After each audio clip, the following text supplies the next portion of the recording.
Duffy was cold last night. She was in -2-degree weather. But look at this. This is on the banks of Lake Lanier. And this is what happens when you get wind, you get water, and you get chop. Yeah, check that out. You get the whole layer of the bottom of these trees and these branches and these bushes completely covered by ice. And by the way, this is from Gene Phillips Photography. We appreciate that. Now, had a little contest. Not really a contest, but just, hey, let's see who had the coldest temperature this morning. Did it on my Facebook page.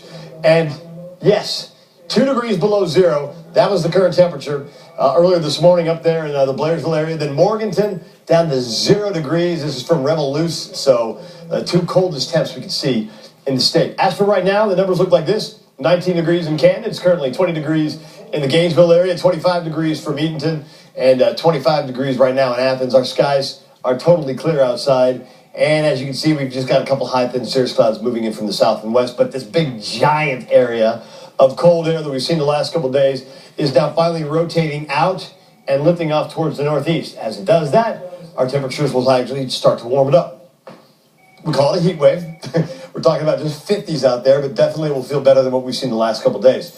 Here we go tomorrow. As you wake up in the morning, still a very cold start to the day. 18 degrees in Duluth, 19 degrees in Athens, 22 here in the city.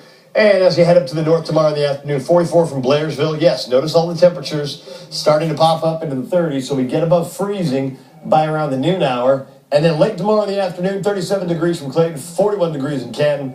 And we'll see daytime highs across all the metro in the 40s. Now, hour by hour, right here in metro Atlanta, we start out at 16 degrees. We quickly get above the freezing mark by 11 o'clock in the morning. And then look at that. Yes, sunbathing weather for polar bears. 45 degrees by 3 and 4 o'clock in the afternoon. Wazometer for tomorrow. Remember the last 2 days for snake eyes, double ones. Tomorrow, we're finally getting above the single digits, and we're going up to a 5 with a high of around 45 degrees. As we head toward the weekend, though, you know what happens in Atlanta on the weekend, right? High pressure slides to the east. As it does, here comes the rain. The rain moves in on Saturday. Unfortunately, it looks like Saturday and Sunday right now look wet. Very wet, as a matter of fact. Thursday, Friday, highs will be in the 50s. Saturday, Sunday, highs in the 60s and the 50s with a 60% chance of rain. Brenda, 4s on the Wazometer. The only high numbers are 6s next week. It all looks much more promising.